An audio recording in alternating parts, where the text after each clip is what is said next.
Peraturan adalah suatu tata cara yang dilakukan oleh pihak tertentu untuk menertibkan dan menyelaraskan dengan keperluan suatu pihak tersebut.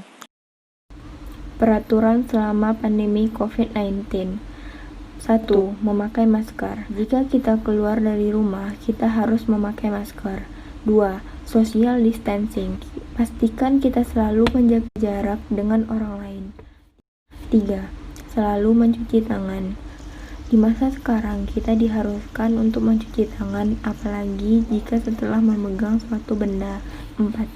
Tidak berkumpul-kumpul. Di masa sekarang, kita tidak boleh berkumpul-kumpul, apalagi mengadakan sebuah pesta besar. 5. Selalu stay di rumah. Di masa sekarang, kita diusahakan tetap stay di rumah. Kita tidak boleh pergi keluar daerah yang terdapat zona merah. 6. Isolasi mandiri. Jika Anda merasa tidak sehat seperti demam, pilek, batuk, nyeri tenggorokan, diminta untuk secara sadar melakukan isolasi mandiri di rumah dan melakukan tes COVID-19 dan tidak pergi keluar dari rumah.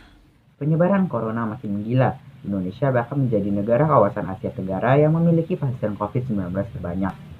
Kondisi ini membuat kita perlu disiplin dalam mematuhi protokol kesehatan. Jangan pernah melepas masker karena sekarang virus COVID-19 dapat menular lewat udara yang kotor dan siklusnya yang tidak lancar. Ketika jumlah pasien meningkat, sayangnya tak diikuti dengan kenaikan dari jumlah orang yang mematuhi protokol kesehatan. Masih banyak orang yang malas memakai masker atau asal-asalan memakainya, sekadar agar tidak tertangkap polisi atau petugas yang merazianya. Kerumunan orang juga muncul di pasar dan aturan physical distancing seakan-akan hanya sejarah. Aturan jaga jarak juga dilanggar oleh masyarakat, terutama yang mengadakan acara pesta. Padahal aturannya maksimal mengundang 30 orang saja, itu pun termasuk keluarga. Namun kenyataannya diadakan pesta yang ramai seperti dulu kala. Namun sekarang, banyak orang yang tanpa gejala, yang tampaknya sehat-sehat saja tetapi tiba-tiba ambruk. Ketika diperiksa dokter, ternyata ia terinfeksi COVID-19 atau corona ini dan harus dirawat secara intensif di rumah sakit. Ketika ada pasien baru, maka kita akan rumit karena harus ada pengecekan kepada seluruh anggota keluarganya. Mereka harus mau melakukan tes swab agar yakin bahwa dia tidak terkena virus corona. Selain itu masih ada tahap tracing alias penelusuran. Pasien itu berkontak dengan siapa saja karena orang yang pernah kontak bisa jadi berstatus OTG juga atau orang tanpa gejala. Jika protokol kesehatan disosialisasikan dengan kreatif dan menyenangkan, anak-anak akan gampang mengingatnya. Mereka adalah golongan yang mudah tertular oleh corona COVID-19 ini.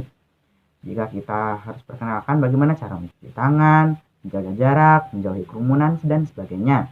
Jika keluar dari rumah harus memakai masker, dan lain-lain. Malahan mereka yang mengingatkan orang tua mereka untuk menjaga jarak ataupun sebagainya. Pandemi COVID-19 masih berlangsung dan kita masih wajib mematuhi protokol kesehatan seperti mencuci tangan, memakai masker, karena sekarang corona bisa menular lewat udara.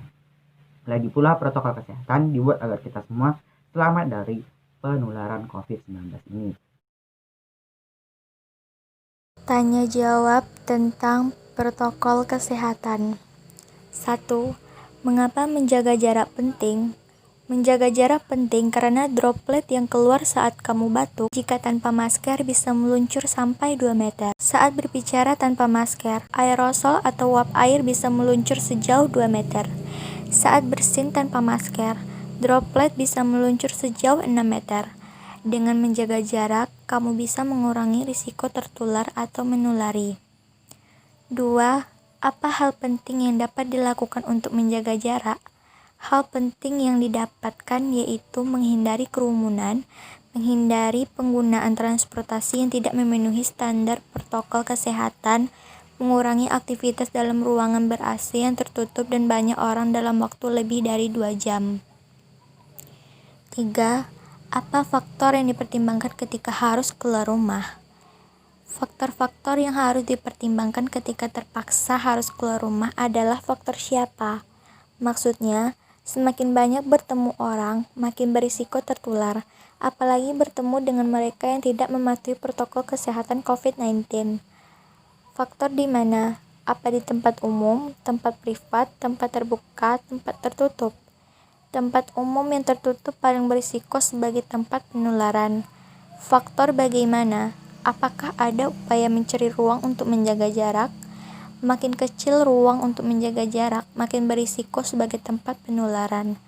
Faktor berapa lama? Artinya, semakin lama makin berisiko, terlebih apabila kamu berbicara dalam waktu yang lama dengan orang lain. 4. Apa saja bentuk-bentuk menjaga jarak? Bentuk menjaga jarak yang dilakukan individu antara lain tidak berjabat tangan, bergandengan tangan, atau berpelukan. Hindari berdekatan dengan siapapun dan dimanapun. Jaga jarak yang dilakukan institusi adalah mengeluarkan regulasi yang mendorong pegawainya atau anggotanya agar menerapkan protokol kesehatan, di antaranya memberlakukan kerja dari rumah, membatasi jumlah peserta rapat, kemudian tidak mengadakan kegiatan massal, mengeluarkan protokol tidak makan atau minum bersama, serta membentuk satgas institusi. Jaga jarak yang dilakukan pemerintah dalam bentuk mengeluarkan regulasi yang mengacu pada UU Nomor 6 Tahun 2018 tentang kekarantinaan kesehatan yang membatasi aktivitas masyarakat agar menerapkan protokol kesehatan. Di antaranya, memberlakukan belajar dari rumah untuk sekolah, memberlakukan kerja dari rumah bagi sebagai pegawai, meniadakan kerumunan, dan menerapkan PSBB. Maskerku melindungi kamu. Maskermu melindungi aku.